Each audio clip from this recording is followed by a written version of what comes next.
Hey guys, Krusty Old Crow doing an alternative perspective toy review on Marvel Legends Maximum series, Spider-Man. Okay, so Maximum series. These are supposed to be the higher end Marvel Legends figures, which pack a bigger price punch, but are supposed to deliver a better play value. So, of course, on an alternative perspective, that's kind of my bread and butter, is to sit there and assess in my mind. By bread and butter, I mean literally it's bread and butter, not money. Assess in my mind what the play value is for what I pay for the figures that I enjoy so much, or why I pass on them because of such things. So when the debate became whether or not the price, $50 US, 75 Canada, Canadian, by the way, when that price became this piece of debate, and then I saw what was coming with the figures, I watched the presentation. What I didn't do is watch the reviews because I had already decided at some point I was going to proceed to my second stage of interest, which was stop watching the, people blowing this thing up online, wait for it to be released and go look at this in a store if at all possible. Turn the box around, have a look. And once I did that, that's when I went to the third stage of curiosity and said, you know what, I've seen enough that I want it to take it home and have a real good look at this thing. So this is the kind of review I am doing on the Marvel Legends series. I am not ignoring whether or not the price was worth what we got, or whether or not Hasbro accomplished anything with this figure. I'm not sure that they did or didn't, in fact, having played with this for a little while. But what they did is they've taken a universally known character, Peter Parker, Spider-Man, and they've given us a toy at a higher price point with a bunch of other features. And I'm now going to go and explore. And just like on every alternative perspective toy review, I'm going to ask them, did they hit that character in? I mean, does this look like Spider-Man to you? It looks like Spider-Man to me. And did they reflect all other aspects? And how did they utilize the tooling and the accessories to hit that character reflection? I'll have a look at that. Maybe I'm going to get a little bit more intensive with this particular character because I paid so much more for it. So maybe it deserves a little bit more scrutiny and attention. Of course, we also have to give it that play hit. You know, did I get my value worth at $75 Canadian funds? What did I think that was worth it for all these web-based accessories, hand features, and head options that I'm seeing, just to be able to say, yeah, his spidey sense is kind of cool, or he's very capable of being posed well. Does that factor into my appreciation for how I came about getting this thing? I'll talk about that. And of course, I'm going to ask that ever important question, as I usually do on the alternative perspective. Not always. I'm going to say, did Hasbro accomplish meeting the potential of Spider-Man? And then that's going to be a bigger question, just because of, again, this is Maximum Spider-Man. So they are saying that this is the Pinamount Spider-Man that Hasbro will produce. And if you want any Spider-Man, this is the one. They being the people that really want us to buy this figure and catch on, because there's more Maximum on the way. A Hulk is on the way, and that's had the same kinds of debate around it.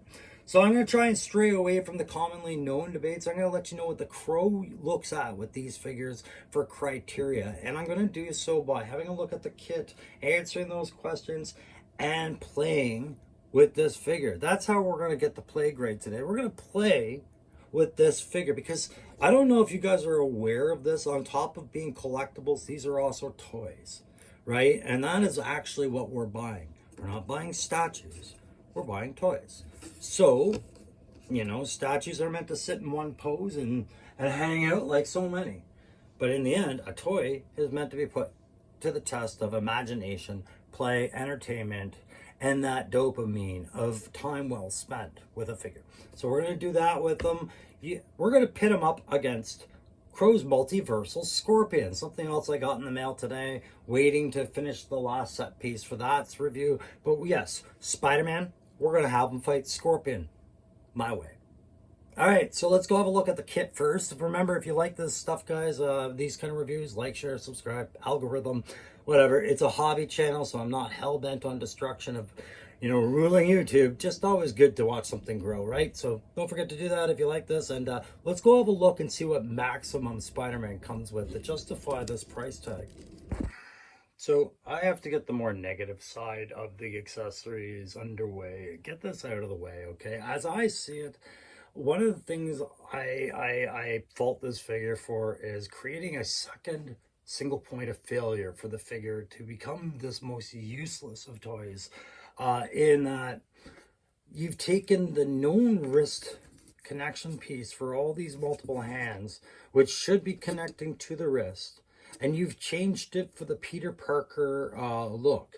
What I'm talking about is this hand does not move back and forth the way that these do at the wrist, and it is attached to the gauntlets that you have to remove off his wrist at this point.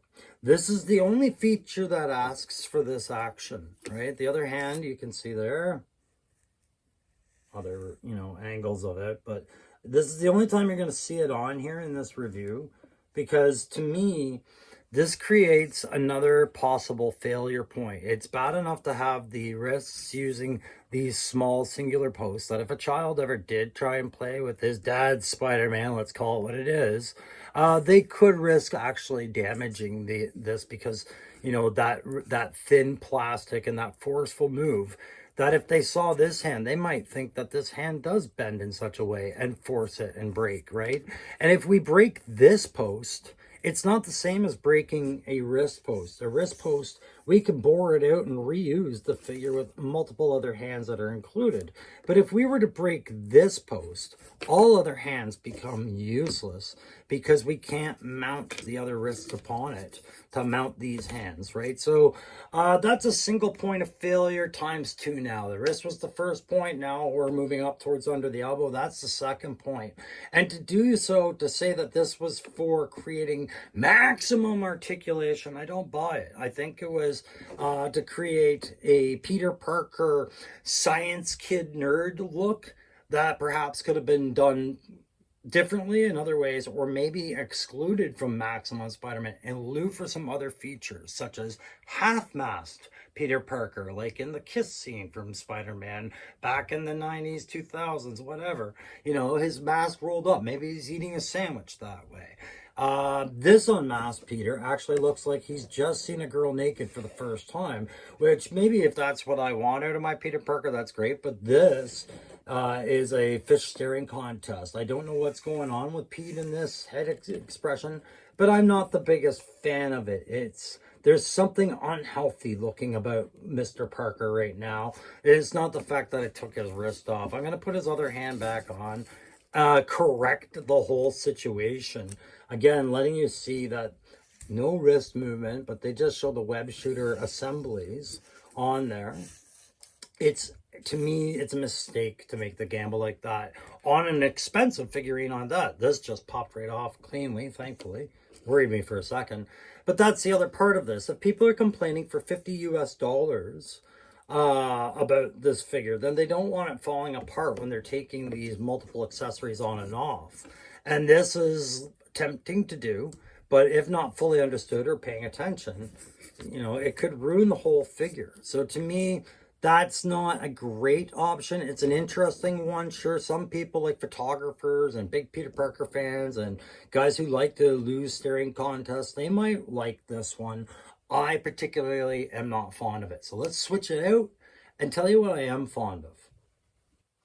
I am fond of the hand options. They've given you a lot to have Spider-Man doing a few things. Maybe he's explaining something to the buddy. He's swinging. He's got his grippy hands. He's got his punchy hands right here, And everything I inspected had the webbing on the back of the hand done just fine enough. I kind of was thinking if there was going to be paid-up screw-ups, I would see them on the punchy hands, the web gripping hands that we need for him to be swinging from his webs, things like that. I thought maybe that they would have it. None of that. And then of course you have, and they're also on his hands, splayed fingers, and this, for web shooting before he's firing the web, not just at a Kiss concert or a Motley Crue concert, but rock and roll and him going to a concert together. They already know the language, right? But the displayed fingers, you see it on this hand, very important for the wall crawling feel that he has. You know, that's, you know, synonymous with the agility and Spider-Man. It's that he could be on the ceiling, he could be on the walls, everything, but he's got fingers out like this. So good multiple finger, hand, you know, accessories, all of that. And then a couple other things that I do appreciate them having done, but maybe they could have done this with a little bit more considerations to it. You know, it's the web shooting hands. They've got one shooting the narrow stream for his right hand, and then one shooting a more spread out web, you know, in his left hand. Those are nice and they're great for the storytelling. But when we get into the web accessories, you know, there's nowhere for some of the other webs to kind of attach to these per se, and these don't interchange. So really the only way to deal with his web's length is either holding it with these hands or laying the web over top of this for certain pictures. It's just one of these little things that I'm just wondering, could you have rethought this to make this interchangeable more? But we'll look at that when we do the webbing and other accessories there. What else we get? Well, of course, I talked about the Peter Parker, you know, hand choice that I disagreed with, and the Peter Parker head that creeps me out. But of course, you get another Spider-Man head, this time with his eyes narrowed a little bit with more black than white on the outer brim to form an expression of Spider-Man mask. And again, I look at the number of head counts on this set, and I just don't feel this brings any or enough difference. This particular head, I think, was another error as far as choices. Either give it a far more squinted look, maybe an uneven eye spread. I think they do have a bit of unevenness on here, but you can't really tell. Or, like I said, the half mask. I feel a complete other choice should have been done with this head. It bears too many similarities to the head that I have on him right now. And of course, he has his Spider Sense halo, which would fit if I was good at this. Good at what I do, toy reviews. It just fits over the head, right? It's interchangeable with other things. You know, you could use it perhaps for a telepath or other things. Cable could have it, whatever. But it's very much the Spidey sense, right? So that's a cool little feature. Do like that a lot. I like the hands, like I said. Just one particular set, the Peter Parker set, causes a lot of danger as I see it. I think it's a product mistake to have done it. The heads, not the biggest fan of a lack of middle ground between these two heads. These two just overlap too much. They needed more separation between them. As you can see, the balancing the figure and posing the figure, not a big problem. Lots of good flex on this box. It's got the proper, you know, it's got a full 3-part ab. You know, it connects to the waist, then a second part and another part here, then the torso, you know, breastbone plate. So 3, 1, 2, 3 to the groin. That gives it a really good ab crunch. I wish they had done this with the Daredevil Born Again figure instead. But I guess that would have been, this is the maximum buck, right? He's got Brooklyn's ass. It's not America's ass. That's Captain America. But you know, the butterfly joints, when you use them, you can see that spider logo does carry over. So they've given some consideration, just as in the front, the web moves with it. I did look for some paint flaws on mine. I found one. It's on the upper collarbone area. There was just, you know, some of the under primer got along that weld seam, and the overpaint didn't hit it. So I was more concerned about having the misaligned face paint that I had seen online recently when other people were talking about the defects. But that was one I couldn't see till it was out of the box, this collarbone one, right? So what I'm going to be doing is switching over now to these web features, and the fact that they've included almost something that reminds me very much of Jada Street Fighter here. And we'll start superimposing some photos and some fun play as I get closing this up with the web stuff, all right? But, and you'll see me having a lot of fun playing with some of these features to try and explain what their function is. But let's get into the webs, because this to me gets to be where I have yet another criticism. Understanding the criticisms that I've had so far have been minimal. This one, we'll see.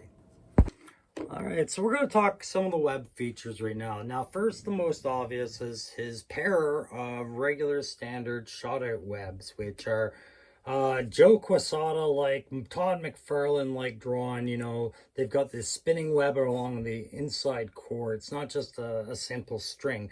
There is a lot of sculpt and detail into this, these things, and they're about what, let's call that a 8 to 9 inch web that he's firing. He gets two of these, and you can see it's tethered on one end. This is the end he's firing, as far as I can tell, and this is the end he's holding. You can see it's almost like a bullwhip.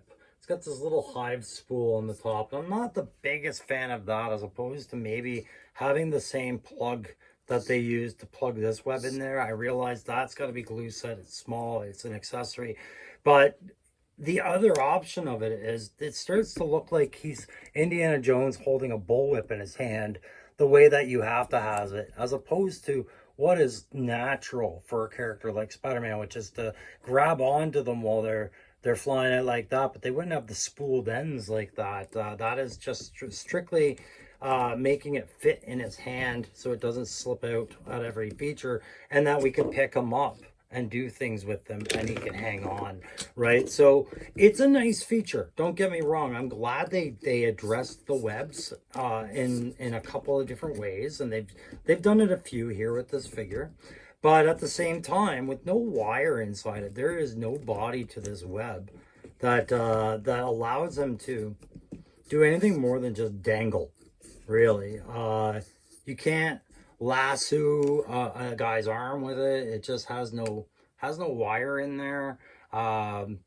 You've got to basically provide its own tension, and it's rubbery, right? So just it's fun, but it's not the accessory you'd hope for. Maybe having a hook on the end. Lord knows we get enough grappling hooks with the G.I. Joe line. Maybe having some sort of just even a little piece of wire that made this hook so that you could actually hook it onto something and then have Spider-Man hanging off your shelf would have been nice. But they didn't do that. You didn't get that. You get two of these webs, and I feel like that's kind of phoning it in a bit on the webs. Great sculpts, but purpose, it's like, dude, I can carve spaghetti and save money. The shield, okay, yeah, it's cute when Spider-Man makes a spider shield for sure. And it's got a little arm hinge, so you can just kind of pop that on his wrists or whatever. And yes, now Spidey is protecting, protecting Mary Jane from Goblin's pumpkin bombs or some crap like that, right? Sorry, it's a good stiff shield, I'll say that. I'm not struggling because it's poor, I'm struggling because I'm poor, right? But there you go, you can get that on there. You've got the web sprays on there. But this is really noticeable when you see it from the other side, how it's on there. Kind of wish they had formed some sort of webbing version of this instead of, a reuse, clearly reusable D-ring, like the C-clamp hook that will work on so many other things. I get it, save money, but again, noticeable. Not noticeable, you choose. But with a maximum figure where people are concerned about the price, these are the things people can notice that makes them go, okay, but why didn't you cover this, right? The other piece of webbing we get with this is this fired snot ball, desperately looking for an egg in a dark, moist cavern kind of piece of webbing. Don't get grossed out. It's just, man, I'm surprised they made this one over other options. You get that, and that's pretty cool. Sure, you can picture them lobbing balls of webbing at guys, and it'll knock the villain off, everything else like that. But there was one more piece of webbing. I just gotta have a little look, see if I had that lying around somewhere. That bothered me even more, kind of just, and it could have been used easier. I'm gonna pull it up and we'll slap it on there, because I feel like, yet again, another opportunity that maybe would have been a costless decision, maybe could have worked for this figure. We'll have a look at it. Yeah, so like I was saying earlier, they provide you some web play, and that they give you a couple lengths of string of web. It's up to you to how to utilize it, but it's kind of limited. They do include this 3-point articulation base, maybe it's 4, I guess. I don't know how you would call that, which is exclusively for, again, this spit wad of web that he lobs at his opponents. Yes, to me, this definitely looks like a swimmer, but God, moving on, okay? It does not interact with the web shield in any meaningful way. You can't have this being thrown using it, nor does it interact with this critical piece of webbing, which I was so happy when I saw that they did this, and so disappointed in where they landed with this. For this, I'm going to move this one. This is Spider-Man's most notorious quick disarmament web that he launches to put a bad guy's arm against the wall. You know what I mean? Like, this is his fire.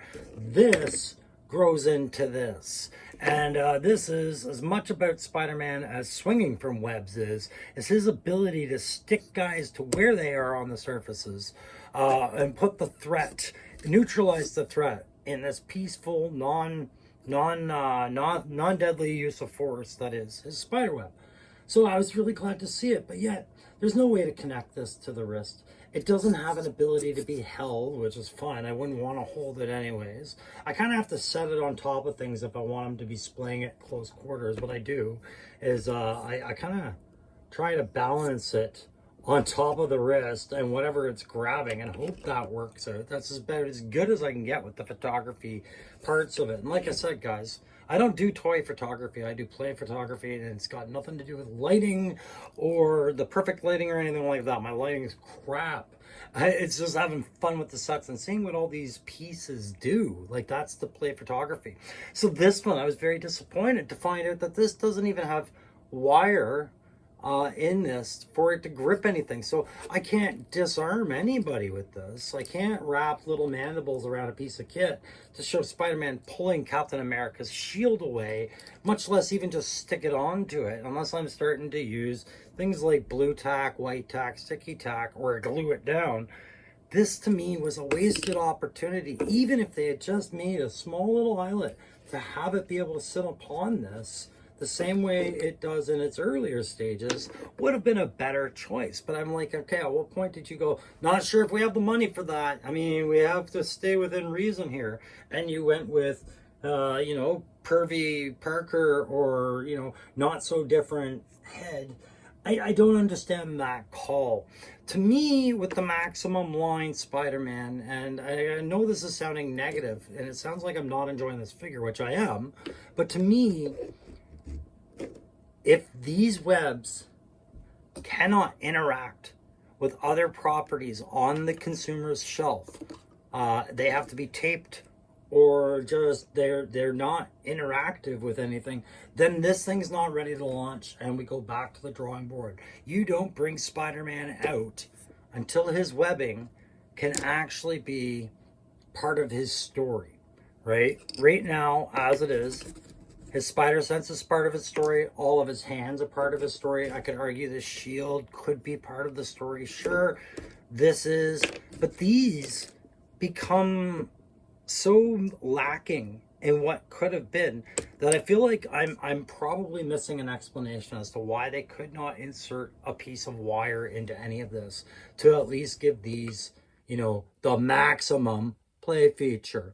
Anyways, that's it for the webbing. Let's go on, and we're going to talk about the character grade and play grade for a bit. Congratulations, you guys made it to the end despite really bad photography and angles here. So let's get right into the character grade. Listen, you get his points of articulation right, where he can be the most flexible buck on your shelf, and you get the paint apps right, you're halfway there. But when you don't get the Peter Parker face right, we're taking him a lot away from the Spider-Man character. And when the webs are just phoned in, like I said, that's part of that character too. So I have to ding it, a fair amount, and say the character hit on this one is about, I'd say, 75%. And while you guys watch my own variation of a Spider-Man movie with Doctor Strange pulling in things from the multiverse, I'm going to explain that 75%, it would have been 100% or 90% if this was a standard price fig, but I'm holding this maximum to its word that it is the collector's choice of figures kind of idea that they were trying to achieve here. And I feel like the Peter Parker aspects and the webs really cost them that, and I don't think they can stand by that. This is not the pan-ultimate Spider-Man Spider-Man. This is a respectable Spider-Man overloaded with phoned in accessories in how they play. So there you go. That's the character hit, 75%. Let's get into the play hit. So these Marvel Maximum are known for having a buttload of accessories and trying to give you as much play factor as they can. So they gave you a lot of webbing stuff and a lot of hand stuff. They gave you the spider sense, 3 different heads, all the hands you could ask for to depict, and they give you a very opposable buck, which makes it fun to play with. Except the webbing doesn't work and function properly, and the heads aren't that different from each other. So again, this play factor gets phoned in a little bit, and I have to hold it against the Maximum cost. Again, a normal figure, I would have placed it high. But when we talk about maximum everything, I feel like the lack of wire in some of these accessories, the lack of distinctive differences between 2 of the head sculpts, and the strangeness of the third, we're going to go with about a 60% on the play hit. And I'll explain why as I enter in my multiversal Scorpion, which is Mbaya Yamega, or however you say her name, from Cosmic Legions. Why did I pick her? Because she kind of has Scorpion-like qualities, sure, but she uses a couple of examples. First off, let me just say, I paid the same price for her with shipping and handling and a discount from Helidoke Toys using a friend's code. I paid the exact same as I did driving over to the store and buying the Maximum Spider-Man off the shelf. So there's the one comparable.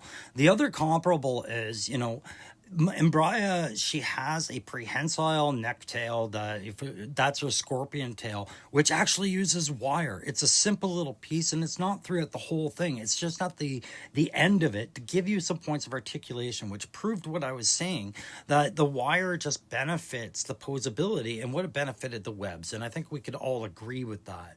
At the same time, she's got a plug-and-play dagger, wherein, the amount of detail that they put into how the accessories function was well thought out. Her head features are 2 very distinctive different faces that you'll see in this when he goes to punch her at some point. But for the same price, the considerations could be proven with the Mythic Legion lines. Now, no doubt in my mind, Marvel Legends has it hands down in spades for articulation and quality of the buck and everything like that. But at the same price, Mythic Legions provides me an immaculate paint job. And this bar none Maximum Spider-Man could not provide me that same paint job. That doesn't fall into the play factor. It's just where the considerations of money being spent and oversight fall in that I'm looking at right now. So as we see the summation of this fight, because it's a Daredevil-inspired set, so we get a Daredevil-like ending, I'm just going to give you guys did it meet Spider-Man's potential? And I have to say, no, it didn't. With the Marvel Maximum Spider-Man line, high quality and high promises were made that I think didn't really get met, but they think they met them. And that's what bothers me about this figure. If you can't figure out that webbing, maybe, like I said, maybe it wasn't ready to go. Glad to have it, but it didn't belong there. Anyways, guys, that's going to do it for this episode of, an alternative perspective on the Maximum Spider-Man. This was number 11. Thanks for joining me, and we'll catch you next time.